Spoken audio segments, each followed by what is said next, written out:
The rain hammered against the reinforced glass of St. Jude's emergency bay like handfuls of gravel thrown by an angry god, a relentless, deafening rhythm that matched the frantic heartbeat of the hospital itself. Lightning sheeted across the Seoul skyline, illuminating the sleek, black convoy of armored SUVs screeching to a halt at the ambulance entrance. Tires smoked against the wet asphalt, the smell of burnt rubber mixing instantly with the metallic scent of ozone and the impending stench of blood. The automatic doors hissed open, forced apart not by sensors, but by the brute strength of men in soaking wet, expensive suits, their eyes scanning the perimeter with the predatory focus of wolves. In the center of the chaos, a stretcher was hauled out of the lead vehicle, surrounded by a phalanx of bodyguards shouting in Korean, their voices cutting through the clinical sterility of the intake station. At the heart of the commotion lay a man whose suit alone cost more than the average surgeon's annual salary, now ruined by a dark, blossoming stain spreading across his abdomen. Dr. Park, the hospital's terrified medical director, sprinted down the hallway, his loafers skidding on the polished linoleum. He was a man accustomed to boardroom politics, not the visceral reality of gang warfare spilling into his lobby. He skidded to a halt as a massive bodyguard, a man built like a tank with a scar running through his eyebrow, shoved a gun into his chest. "We need the best," the bodyguard roared, his Korean harsh and guttural. "He is dying.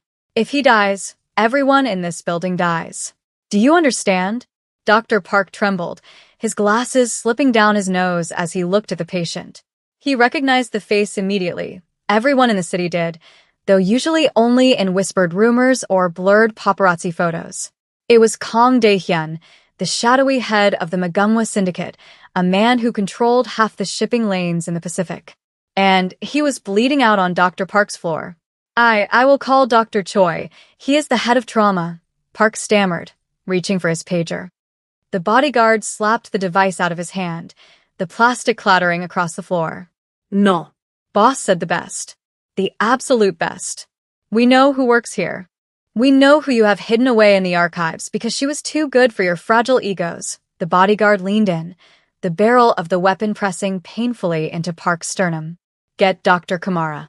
Now Park's face drained of color. The request was impossible, or at least politically suicidal. Dr. Zuri Kamara had been disgraced, relegated to pathology and research after the scandal 5 years ago, a scandal orchestrated by powerful men to protect their own. Calling her up to the OR wasn't just a breach of protocol, it was an admission that the hospital's entire hierarchy was a lie.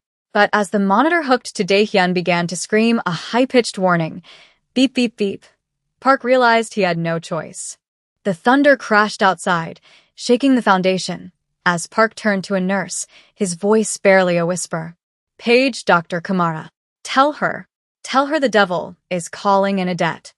The basement of St. Jude's was a different world entirely, a place of humming servers and the cold, quiet dignity of the morgue, far removed from the hysterical panic of the ER upstairs. Dr. Zuri Kamara sat under the pool of light from a microscope, her long, elegant fingers adjusting the focus with practiced, microscopic precision. She was 29, though her eyes held the weary wisdom of someone who had lived 3 lifetimes. Her skin was a flawless, deep mahogany that seemed to absorb the stark fluorescent lighting, and her hair was pulled back in strict, utilitarian braids that highlighted the sharp, aristocratic lines of her jaw. She was beautiful, objectively so, but it was a beauty armored in ice. She hadn't touched a living patient in 5 years. Not since the trial. Not since the evidence vanished. Not since she was branded reckless to save a senator's son from a malpractice suit. She adjusted the slide, the silence of the lab her only companion, until the red emergency light on the wall began to pulse. It wasn't just a light, it was the catastrophic code. The all-hands override. Zuri ignored it. She was a pathologist now. Emergencies were for the living, and she dealt in the dead. But then the intercom crackled, breaking the silence with a desperate, breathless plea. "Dr. Kamara. Please." This is Director Park. They're going to kill us. Come to Trauma 1. Immediately, Zuri paused, her hand freezing over the microscope. Park never called her. Park barely acknowledged her existence in the cafeteria. For him to beg meant the situation wasn't just critical, it was apocalyptic. She stood up, her movements fluid and deliberate. She didn't rush. Panic was for amateurs. She stripped off her lab coat, revealing the black scrub she still wore out of habit, and walked to the elevator. As the metal doors slid shut, enclosing her in the mirrored box, she watched her own reflection. She looked calm. She looked ready. But deep down, a tremor of intuition warned her that the past she had buried in this basement was about to claw its way back up to the surface. The elevator dinged on the ground floor, and the atmosphere shifted instantly. The air smelled of iron and ozone. Zuri stepped out, and the sea of frantic nurses and terrified residents parted for her. It was a reaction born of respect and fear. They remembered how she used to operate. She walked with a stride that ate up the distance, her gaze fixed straight ahead. 2 armed men moved to intercept her, but she didn't even slow down. "Move," she said, her voice a low, smoky contralto that carried more authority than a shout. The men, confused by her sheer audacity, hesitated, and that was all the time she needed to breeze past them into Trauma 1. The room was a slaughterhouse of activity, shouted commands, and the rhythmic beeping of monitors. In the center, surrounded by a chaotic swirl of incompetence, lay the patient. Zuri stepped up to the table, snapping on blue nitrile gloves with a sharp thwack. "Status," she barked, not looking at the face yet, focusing on the wound. "Gunshot, upper right quadrant, probable liver laceration, tension pneumothorax. Why hasn't this chest been decompressed?" She grabbed a scalpel from a tray, ignoring the trembling resident holding it. "Tube," she commanded, slicing into the chest cavity with a precision that was terrifying to watch. A hiss of air escaped, and the patient's vitals stabilized slightly. Beep, beep, beep. The rhythm slowed. Only then did she look up. Only then did she look at the man whose life she had just snatched back from the edge. She froze. The scalpel hovered in the air. The sounds of the ER, the shouting, the thunder, the machinery, faded into a dull roar. Lying on the table, pale and covered in sweat, was Kang Dae-hyun, the man who had testified against her. The man whose lies had stripped her of her license, her reputation, and her life. His eyes fluttered open, fighting the shock, and locked onto hers. The recognition was instant. The arrogant, powerful Mafia boss looked at the woman holding the knife, and for the first time in his life, Kang Dae-hyun looked utterly terrified. The silence that descended on Trauma 1 was heavier than the lead apron used in radiology.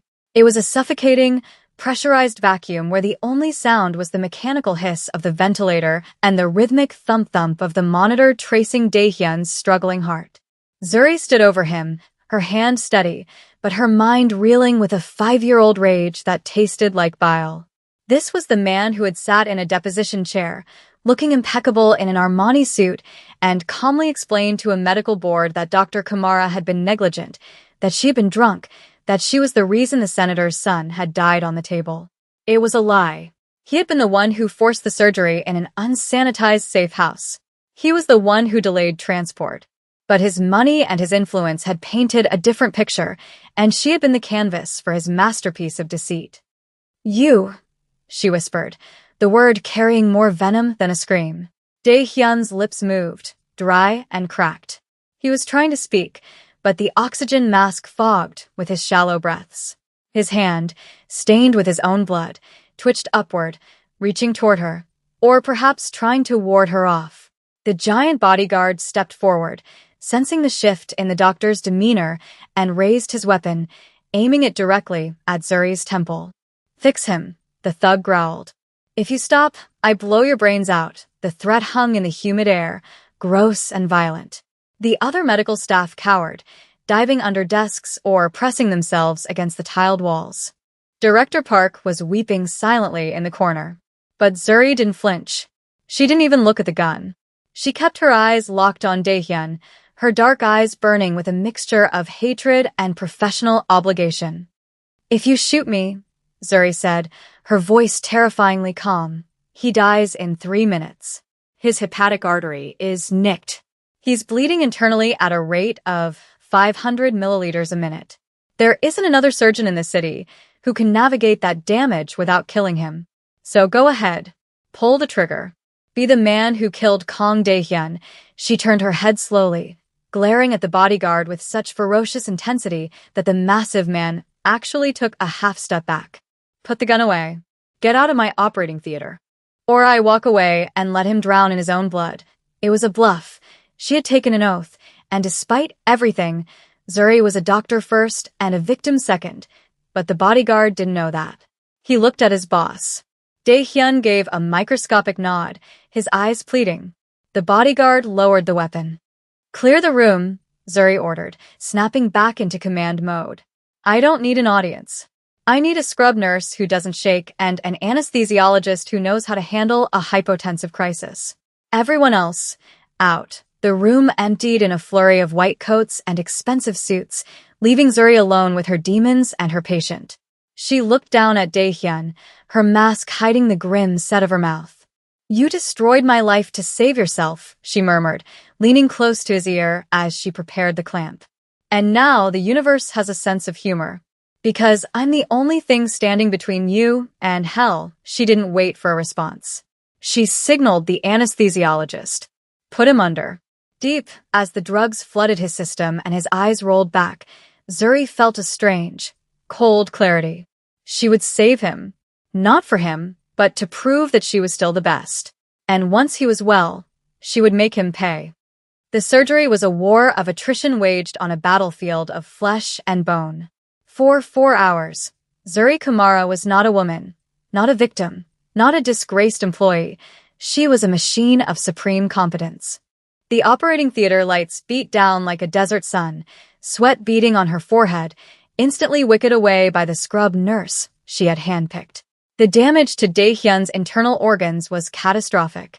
The bullet had tumbled, shattering a rib and tearing through the liver before lodging dangerously close to the inferior vena cava. One slip, 1 millimeter of trembling hesitation, and he would bleed out instantly. The monitor kept it steady, rhythmic vigil, the soundtrack to her performance. Beep, beep, beep. Suction, Zuri commanded, her voice flat. More.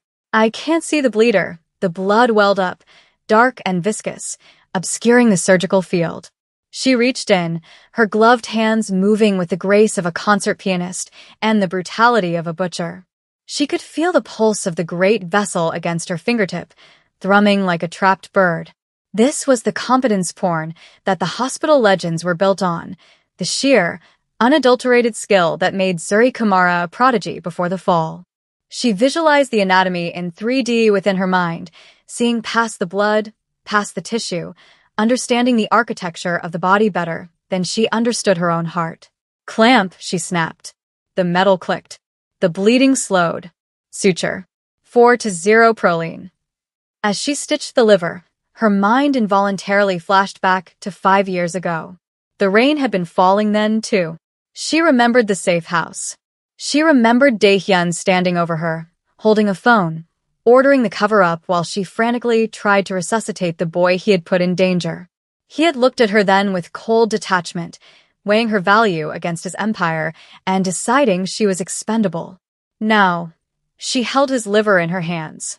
She could crush it. A simple squeeze. A surgical complication. Who would know? The thought was intrusive, seductive, and terrifying. Her hand hovered for a fraction of a second. I could end it right now. But then the monitor skipped a beat, and instinct overrode vengeance. She finished the suture loop, tied the knot with lightning speed, and checked for hemostasis. The field was dry. He was stable. Closing, she announced, peeling off her blood-soaked outer gloves. The tension in the room broke like a fever. The anesthesiologist exhaled a breath he seemed to have been holding since the first incision. Zuri stepped back, watching the rise and fall of Dae-hyun's chest. The angry scar of the incision ran down his abdomen, a physical mark binding them together again. She felt exhausted, hollowed out, but the adrenaline was still spiking in her veins. She had saved the monster. The irony tasted like ash in her mouth. She stripped off her gown, tossing it into the biohazard bin with a wet slap. Take him to the ICU. Private wing. No visitors without my direct clearance. And tell his gorillas that if they bring a gun onto my floor again, I will personally overdose their boss on potassium chloride. She walked to the scrub sink, turning on the water as hot as she could stand it. She scrubbed her arms until the skin was raw and pink, trying to wash away the sensation of his blood, the memory of his eyes. She looked up at her reflection in the stainless steel dispenser. She looked the same, but something had shifted. The balance of power had inverted. He was alive because of her. He owed her a life. And this time, Zuri wasn't going to be the one who walked away empty-handed. She dried her hands, the rough paper towels scraping her skin, and turned to leave. But as she opened the door, she found the massive bodyguard waiting. He wasn't holding a gun this time. He bowed, deeply, respectfully. "The chairman is awake," the man rumbled. "He is asking for you." The recovery room was dim, lit only by the soft, rhythmic glow of the vitals monitor and the ambient city light filtering through the blinds. The storm outside had settled into a steady, weeping drizzle, the thunder distant now, like a retreating army. Kang Dae-hyun lay propped up against the pillows, his skin pale against the stark white hospital linens, tubes snaking from his arms and chest. He looked smaller than he had in the courtroom, diminished by pain and narcotics, but his eyes were sharp, intelligent, and focused entirely on Zuri as she entered the room. He didn't speak immediately. He just watched her, his gaze tracking her movement as she checked the fore-drip and the drain output, deliberately avoiding eye contact. The air between them crackled with unsaid words, a heavy, static tension that made the hair on Zuri's arms stand up. "You haven't aged," Dae-hyun said finally, his voice a rasping whisper that sounded like dry leaves sliding over stone. "You look exactly the same as the night you swore you'd kill me." Zuri didn't pause in her task. She scribbled a note on his chart, her pen scratching loudly in the quiet room. "And you look terrible," she replied coldly, finally turning to face him. She crossed her arms over her chest, a defensive barrier. "You lost a liter of blood. Your liver took a heavy hit. You're lucky the bullet missed the spine. But luck seems to be your specialty, doesn't it, Chairman?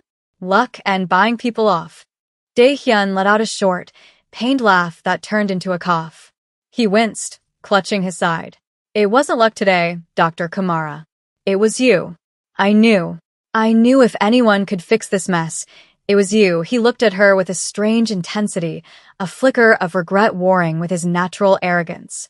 "Why did you do it? You could have let me die on that table. My men wouldn't have known. You could have claimed it was too severe. Why save the man who ruined you?" Zuri took a step closer to the bed, her shadow falling over him. "Because I am not you," she said, her voice dropping to a fierce whisper. "Because unlike you, I don't trade lives like poker chips. I took an oath, Dae-hyun." Even for monsters, she leaned down, her face inches from his, her eyes searching his for any sign of the man she had once, briefly, foolishly, thought she knew before the betrayal. "But don't mistake my ethics for forgiveness. You owe me. You owe me 5 years of my life. You owe me my name." Dae-hyun held her gaze, the drug-induced haze in his eyes clearing for a moment of profound clarity. He reached out, his hand trembling, and grasped her wrist. His skin was hot, hers was cool. "I know," he whispered. "I know what I did. I had no choice then. The syndicate. They would have killed us both." He squeezed her wrist, a desperate anchor. "But things are different now. I can give it back, Zuri. I can give you everything back. The license, the reputation, the hospital. I own the board now." Zuri pulled her arm back as if burned. "I don't want your charity. I want the truth." Before Dae-hyun could answer, the lights in the room flickered. Once. Twice. Then the hospital plunged into total darkness. The hum of the ventilation died. The silence was absolute for a heartbeat, broken only by the terrifying beep of the backup battery on the monitor kicking in. Zuri spun toward the door. "The generator should have kicked in instantly," she hissed. Dae-hyun struggled to sit up, his face hardening, the pain replaced by a soldier's alertness. "It's not a power outage," he said, his voice turning to steel. "It's a hit. They're here to finish the job." The darkness in the VIP wing was not the comforting absence of light, but a heavy, suffocating blanket that smelled of ozone and impending violence.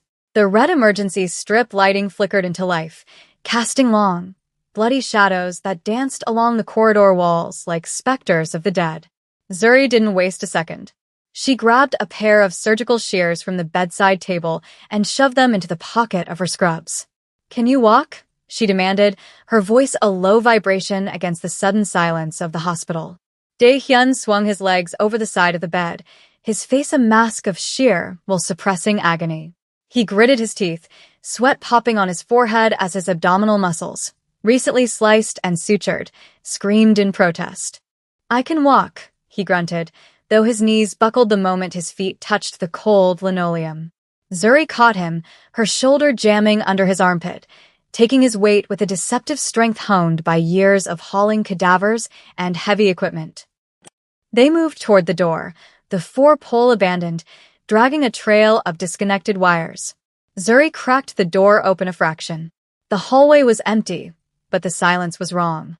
The usual hum of the hospital night shift, the squeak of rubber saws, the distant paging system, the murmur of nurses, was gone, replaced by the distinct, wet thwip of suppressed gunfire from the nurses stationed down the hall. Dae-hyun's bodyguard, the giant who had threatened Zuri earlier, lay sprawled across the desk, a dark hole in the center of his forehead. "Professional," Dae-hyun whispered, his voice tight with pain and rage. "Viper Squad. They work for the politician who hired me to move the shipment. He's tying up loose ends." He looked at Zuri, his dark eyes burning with intensity in the crimson light. "Leave me. They want me. If you run the other way, you might live." Zuri tightened her grip on his waist, her nails digging into his patient gown. "I don't lose patience, Dae-hyun. Not to sickness, and not to hitmen. We're going to the freight elevator. Now." They moved through the shadows, a three-legged creature of desperation. Zuri navigated the labyrinthine corridors of St. Jude's with a mental map etched into her brain during her years of exile. She knew which doors squeaked, which stairwells were camera-blind, and which service corridors led to the bowels of the building. As they rounded the corner toward the service bay, a silhouette emerged from the gloom, a man in tactical gear, night vision goggles glowing green. He raised a silenced pistol. Dae-hyun tried to shove Zuri behind him, but he was too slow, too weak. Zuri, however, didn't freeze. She grabbed a fire extinguisher from the wall mount in one fluid motion and hurled it. It wasn't an action movie throw. It was a desperate, adrenaline-fueled heave. The heavy metal canister smashed into the assassin's knee with a sickening crunch. As the man buckled, howling silently, Dae-hyun lunged, snatching the falling pistol out of the air and putting 2 bullets into the man's chest before he hit the ground. The hallway returned to silence, save for their ragged breathing.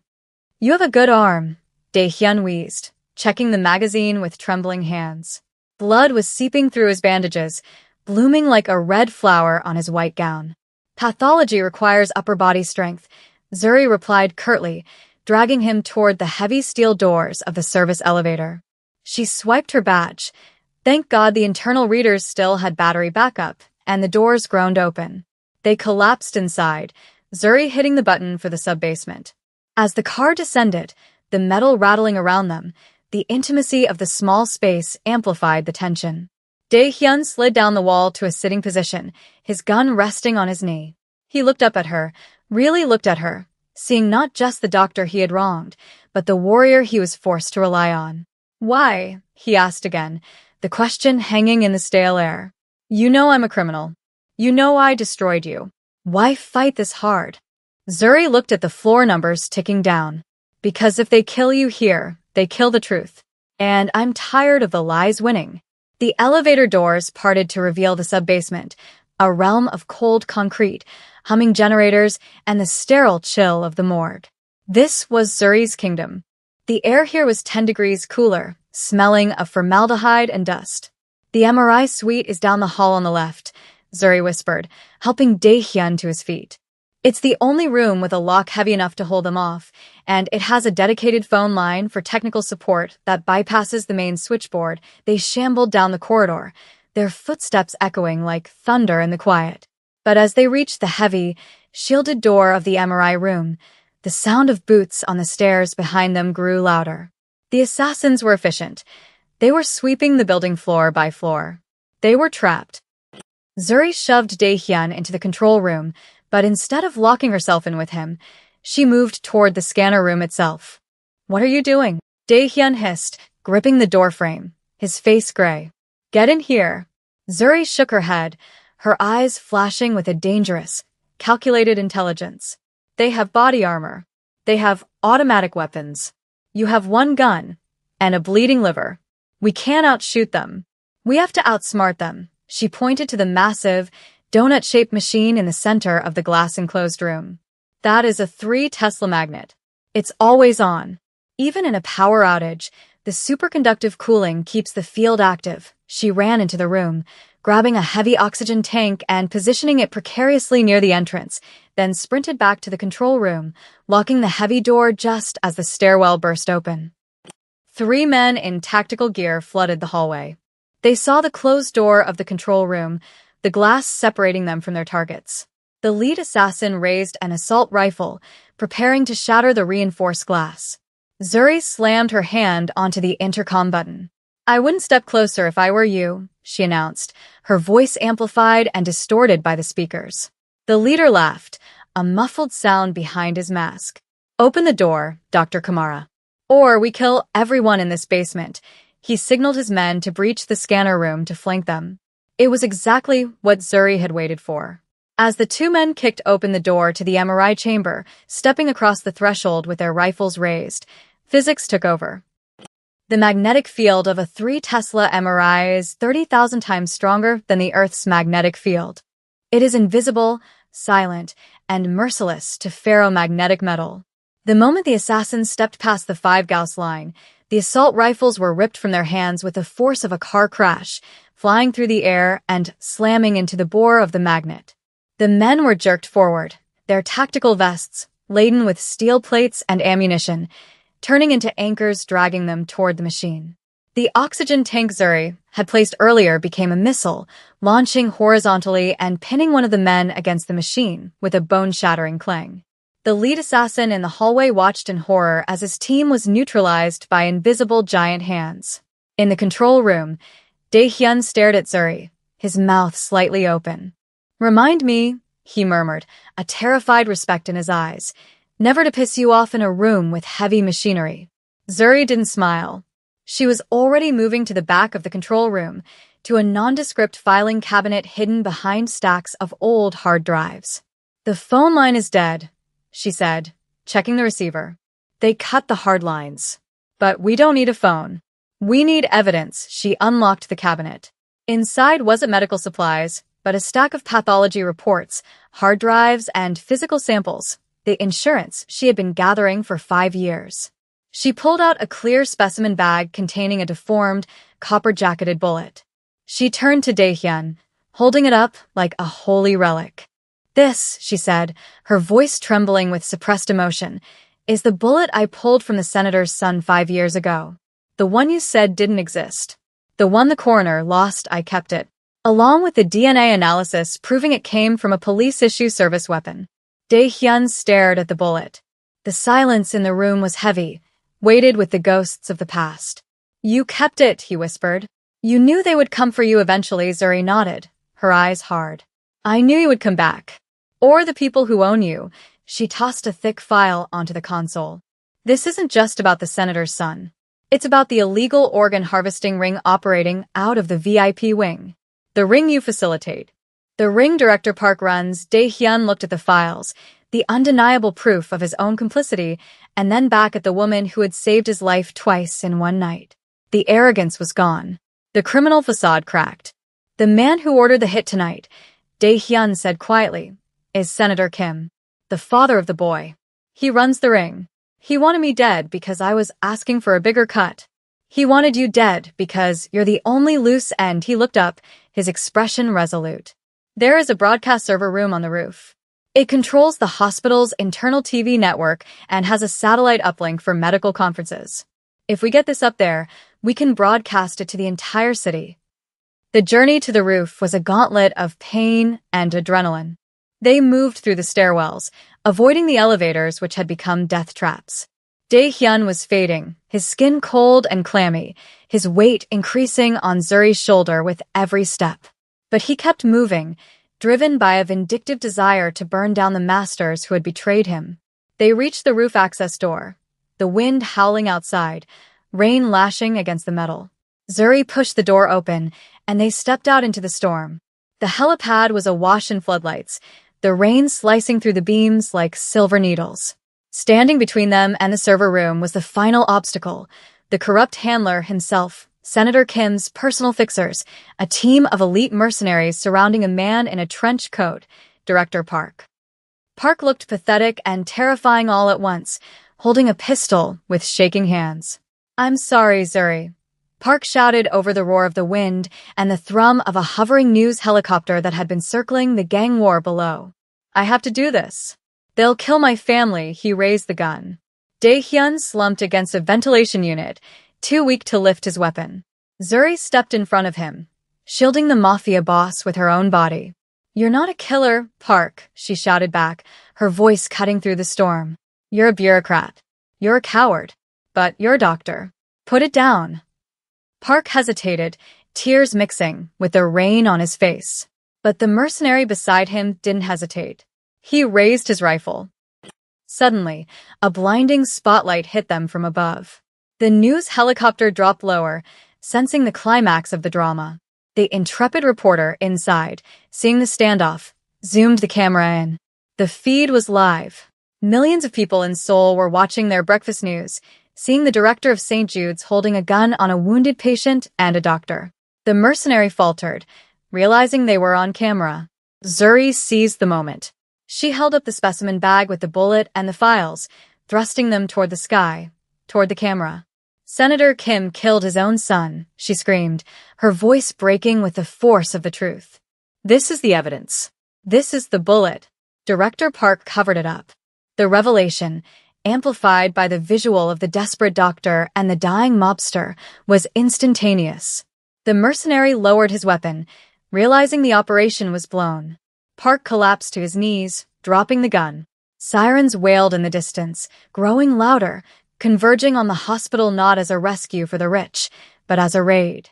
Dae-hyun looked up at Zuri, at her silhouette framed against the blinding helicopter light and the stormy sky.